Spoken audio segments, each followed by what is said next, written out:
Dhaka Capitals রাজধানীর দল Dhaka Capitals কিন্তু এবারও বরাবরের মতোই দারুণ একটি দল গড়েছে, চ্যাম্পিয়ন হওয়ার মতোই দল গড়েছে এবং ঢাকাবাসী নিশ্চয়ই খুশি হওয়ার কথা ঢাকার দলটাকে দেখে। শুরুতে যদি আমি বলি যে তাদের ডিরেক্ট যে সাইনিং দুইটা ছিল, সাইফ হাসান এবং তাসকিন আহমেদ। সাইফকে নিয়ে বলার কিছু নেই, বর্তমানে বাংলাদেশ ক্রিকেটের হট কেক, যিনি কিন্তু জাতীয় দলের দুর্দান্ত ব্যাটিং করছেন। এখন তিনি কিন্তু সহ-অধিনায়কের দায়িত্ব পালন করছেন এবং তাসকিন আহমেদ তিনি ঢাকার ঘরের ছেলে, লোকাল ছেলে এবং জাতীয় দলের বর্তমানে সবথেকে পেইড ক্রিকেটার, যিনি সবথেকে বেশি বেতন পান সেই ক্রিকেটার কিন্তু তাসকিন আহমেদ। এই দুইটা কিন্তু দুর্দান্ত তাদের ইনক্লুশন ছিল, সেই সাথে বিদেশি ইনক্লুশন দুটোও কিন্তু তাদের আনবিলিভেবল। অ্যালেক্স হেলসের মতন ক্রিকেটারকে তারা দলে অন্তর্ভুক্ত করেছে, যিনি বিশ্বকাপ জিতেছেন ইংল্যান্ডের হয়ে। সেই সাথে উসমান খান, পাকিস্তানি উসমান খান কিন্তু গত বিপিএলে কিন্তু সিলেটে ছিলেন এবং সেখানে কিন্তু তিনি দুর্দান্ত একটি সেঞ্চুরিও হাঁকিয়েছিলেন। সো তাদের শুরুতেই তারা চমক দেখিয়েছিল এবং অকশনের টেবিলে এসে তারা আসলে কী কী চমক বাকি রাখে সেদিকে সবারই চোখ ছিল এবং তারা কিন্তু সেই চমকটা দেখাতে পেরেছে। তারা শুরুতেই যেই ক্রিকেটারকে কিন্তু তারা দলভুক্ত করছে সেটি হচ্ছে শামীম হোসেন পাটোয়ারি। তিনি বিপিএলে কী করতে পারেন, ঘরোয়া ক্রিকেটে কী করতে পারেন সেটা নতুন করে বলার কিছু নেই। গত বিপিএলে প্রায় 160 ছুঁই স্ট্রাইক রেটে শামীম খেলেছিলেন, ব্যাটিং করেছিলেন চিটাগাংয়ের হয়ে এবং তিনি কিন্তু সেখানে দুর্দান্ত পারফরমেন্স করেছেন। সেই সাথে তারা কিন্তু সাইফুদ্দিনকেও দলভুক্ত করেছে। সাইফুদ্দিন ব্যাটে বলে কিন্তু সমান ভূমিকা রাখতে পারেন। আয়ারল্যান্ডের বিপক্ষে দ্বিতীয় টি-20তে আমরা দেখেছি সাইফুদ্দিন আসলে কী করতে পারেন। 7 বলে 17 রানের সেই ক্যামিওটা নিশ্চয়ই আমরা ভুলিনি, যেটা কিন্তু বাংলাদেশের ম্যাচটা শেষ পর্যন্ত ডিসাইড করেছিল। এবং মিঠুন আলীকে তারা দলভুক্ত করেছেন 52 লক্ষ টাকার বিনিময়ে এবং মিথুন আলী ঘরোয়া ক্রিকেটে নিয়মিত পারফরমেন্স করেন, বিপিএল এলে তার ব্যাট হাসে, সেই ধারাটা নিশ্চয়ই এবারও বজায় থাকবে।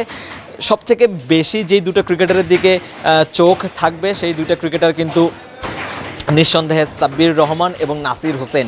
দুজনেই একসময় বাংলাদেশের স্টার প্লেয়ার ছিলেন, দুজনের অনেক ফ্যান বেস রয়েছে এবং সেটাকে কিন্তু ঢাকা কাজে লাগাতে চাইবে। সাব্বির গতবারও ঢাকার হয়ে খেলেছিলেন, শেষের দিকে তিনি বেশ কিছু ম্যাচ খেলেছিলেন এবং কিন্তু দুর্দান্ত কিছু ক্যামিও আমরা সাব্বিরের কাছ থেকে দেখেছিলাম। এবারও ঢাকা নিশ্চয়ই সেই প্রত্যাশাটা রাখবে সাব্বিরের ওপরে। এবং নাসির হোসেনকে নিয়ে আসলে বলার কিছু নেই, একসময় বাংলাদেশের মিস্টার ফিনিশার তিনি ছিলেন।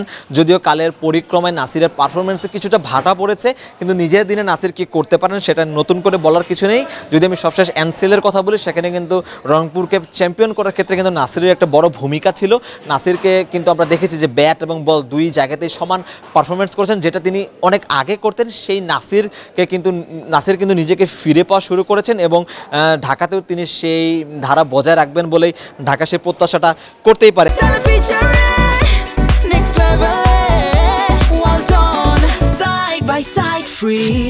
এবং আমি যদি অকশন থেকে তাদের বিদেশি যে ক্রিকেটার কিনেছেন তার কথা বলি, সেখানে কিন্তু তারা দাসুন সানাকাকে কিনেছেন, শ্রীলঙ্কার সাবেক অধিনায়ক এবং হার্ডিটার ব্যাটসম্যান। সানাকা নিজের দিনে কী করতে পারেন সেটা নতুন করে বলার কিছু নেই।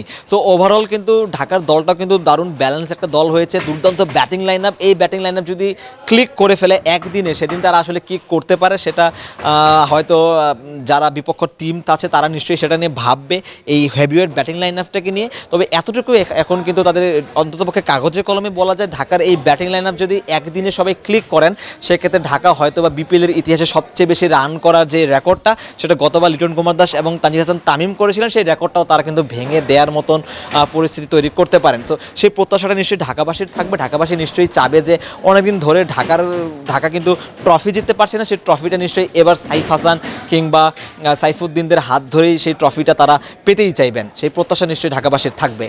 সারওয়ার সেতু, ক্রিকেট 97।